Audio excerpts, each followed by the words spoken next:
이스탄불에 가보니까요, 성 소피아 성당이 있는데, 그냥 그림으로만 보고 말로 만들었던 성 소피아 성당이었는데요, 정말 어마어마하고 의리의리하더라고요. 정말 의리의리하다는 말을 많이 저도 사용을 해보고 들어봤지만, 그렇게 의리의리한 것은 정말 처음 봤던 것 같아요. 동로마 제국이라고 하죠. 동로마 제국. 기독교화 돼가지고, 그 상징으로 성 소피아 성당을 지었는데, 정말 대단하게 지었습니다. 그런데 그 이후로 어떤 일이 생겼냐면, 동로마 제국이 이슬람 세력에 의해서 망한 이후로 그 귀한 성당이 무엇으로 사용되느냐? 모스크로 사용됐습니다. 이슬람 교회에서 그 사람들 예배드리는 예배당인 거죠. 그러니까 이방 성전으로 바뀌어버리게 된 겁니다. 참 가슴이 아프더라고요. 그래서 막 천사들이 여러분도 일부러 막 지우려고 그러고 그 귀한 오래된 그림들을 갖다가 다 막 해치를 해놨어요. 해치를 하고 박물관으로 터키 공화국이 생기면서 박물관으로 만들었는데 다시 또 이것을 모스크로 만들려고 하다가 지금은 모스크죠. 이미. 그래서 더 이상은 파괴하지 마라. 굉장히 가슴이 아팠어요. 왜 그런 일이 생겼을까? 그런 생각을 해봤는데 오늘 보면은 왜 그런 일이 생겼나 하는 그런 힌트들을 얻을 수가 있고요. 우리도 그런 일이 생길 수도 있겠다 싶은 생각이 듭니다. 여기 보십시오. 베드로는 어떤 사람입니까? 베드로는 예수님의 수제자입니다. 최고 영특한 제자였고, 그리고 용기가 많았습니다. 내가 주와 함께 죽을지언정 주를 배신하지는 않겠습니다. 그런 말까지 했던, 예수님께서 항상 데리고 다녔던 수제자였죠. 그런데 정작 예수님께서 잡혀가니까 어떤 일이 생기니까 그래도 베드로만 남았죠. 다른 제자들은 다 도망갔습니다. 걸음만 날 살려나고, 어떤 제자들은 옷이 막 벗겨지는데도 옷도 줍지도 않고 막 걸음만 날 살려나고 막 도망갔어요. 자기들이 생각했던 하나님의 나라는 예수님이 왕이 되시면서 이스라엘을 다스리면서 자기들을 아주 중요한 요직에 앉혀주는 그런 나라를 생각을 했는데, 예수님께서 생각하신 나라는 그런 나라가 아니었어요. 그래서 다 도망가고 말았습니다. 그런데 베드로는 그래도 예수님 곁은 아니었지만 멀찍이 서서 예수님을 따라갔습니다. 도대체 예수님께서 그 마지막에 어떻게 되실고, 그래서 무슨 반전은 있을 거야 라는 그런 기대감이 아마 있었을 거예요. 그래서 여기 58절을 나왔지만은 그 결말을 보려고 재판장 그 옆에 멀찍이 떨어져가지고 이렇게 지켜보고 있었죠. 그런데 예수님이 어떻게 대답을 했습니까? 네가 하나님의 아들이냐? 그러니까 네가 말했다. 그러면서 옷을 막, 그 대제사장이 너무 화가 나니까 옷을 막 찢어요. 어떻게 네가 하나님의 아들이랄 수가 있냐? 무엄하다! 그러면서 막 옷을 찢고, 여러분 다 들었죠? 그 전에는 예수님에게 막 거짓 증인들을 세워가지고 예수님을 모함을 하려고 어떻게 증거가 있을까 아무리 찾아봤는데 그런 증거가 없었어요. 그래서 거짓 증인, 거짓말하는 두 사람을 세웠는데 예수님께서 직접 하나님의 아들이라고 그러니까 뭐하자 이제 더 이상 증인들이 필요 없는 거죠. 그 하는 사람들이 다 듣고 있었으니까. 그러면서 인자가 마지막 날에 하나님의 권능 가운데 내려오는 것을, 그리고 하나님 우편에 앉아서 심판하면서 네가 볼 것이다 이렇게 얘기를 하니까 그 사람들이 더 이상 이제 질문이 필요가 없게 되었습니다.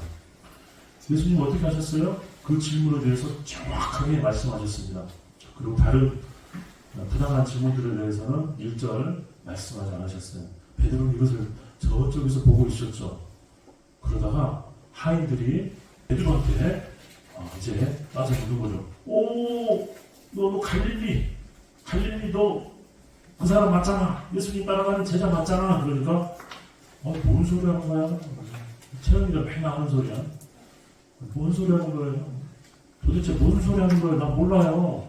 그러니까 옆에 있는 사람이, 자 보세요. 증인 한 명 있어요. 그 다음에 또 다른 증인이 또 얘기합니다. 옆에 있는 사람이 너 갈릴리 나사렛 출신 그 예수님, 그 예수 너 제자잖아. 라고 합니다. 처음에는 갈릴리 하다가 그냥 나사렛까지 좁혀 들어가는 거죠. 아니야 무슨 소리해. 나 아니야, 결단코 아니야. 그러니까 옆에 있는 사람이 또 뭐라 그러냐면, 너 갈릴리 나사렛에 있었어. 그 무리 속에 있었던 사람이잖아. 내가 두 눈으로 똑똑히 봤어.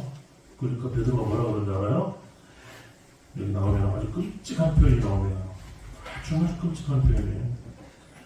자, 베드로가 뭐라고 해요? 74절 보니까 그가 저주하며 맹세하려는데 예수님의 수제자로 예수님 제가 죽을지언정 배신하지 않겠습니다 했던 사람이 다 도망갔지만 나는 안 도망갔다 하면서 예수님을 지켜갔던 사람이 뭐라고 얘기해요?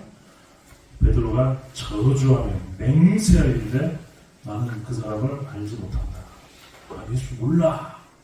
왜? 나 살아야 되니까. 지금 예수님께서 지금 어떻게 하고 있는 걸 봤잖아요. 네가 하나님 아들이냐? 그래, 네 말이 맞아. 그러니까 가시멸관을 씌우고요, 주먹으로 때리고요, 침을 뱉고요, 막 채찍질하는 거 봤거든요. 자기는 그렇게 되고 싶지 않았어요. 그래서 맹세하면서 저주했어요. 누구를요? 자기가 참 사랑한다라고 하는 예수님을 저주했습니다. 끔찍한. 그런데 사실 예수님께서 베드로한테 그렇게 한번 경고를 해준 적이 있었죠. 예수님 십자가 지시면 안 됩니다. 돌아가시면 안 돼요. 그러니까 사탄아 물러가라. 네가 사람의 일만 생각하고 하나님 일을 생각하지 못하는구나. 네가 다 울기 전에 3번 나를 부인하리라. 예수님 무슨 말씀 그렇게 하세요? 그랬는데 정말 그런 일이 터졌습니다. 3번 예수님을 부인을 어떻게 부인했어요? 나 몰라가 아니라 저주하며 맹세까지 했어요. 이 정도면 어떻게 해야 됩니까? 여러분, 차라리 유다가 예수님을 팔아넘긴 유다가 착해요. 돈 때문에 잠깐 마음을 피해가지고 스승을 팔아넘겼지만 너무 자기가 잘못했던 걸 깨달아가지고 나 잘못했어요. 어떻게 예수님 하면서 몸에다가 죽었는데 인간적으로 봤을 때 그렇죠. 인간적으로 봤을 때는 어떻게 보면 유다가 더 착할는지 모르겠어요. 베드로는 입술로 맹세하며 부인했습니다. 어떻게 이런 일이 생겼을까요? 밤이 어두웠습니다. 어두운 밤에 예수님이 잡혀가는 그런 타이밍에 예수님 가장 곁에부터 있었던 사람이, 그리고 가장 예수님께 가까이 있었던 사람이 이제는 어떻게 어두워지니까 어떻게 했어요? 멀찍이 예수님과 간격이 많이 차이가 났습니다. 간격 차이가 나니까 드디어 입술로 예수님을 부인하기 시작하게 되더라는 거죠.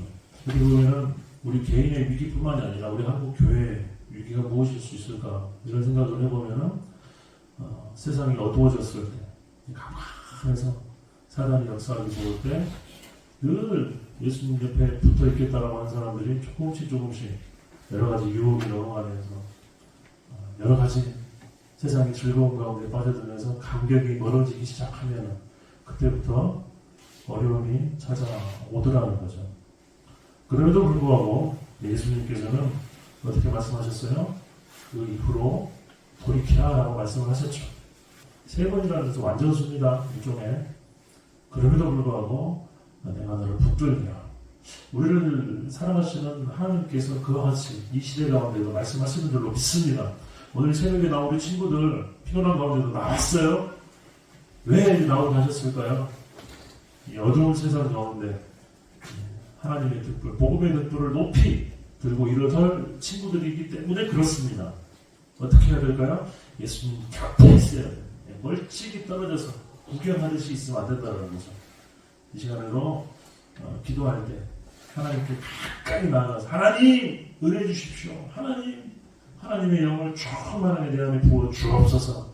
기도할 때 하나님께서 이 세상을 변화시킬 수 있는, 이 세상의 복음의 등불을 높이 켤 수 있는 능력과 지혜와 그 필요한 모든 것들을 공급해 주실 줄로 믿습니다. 아멘.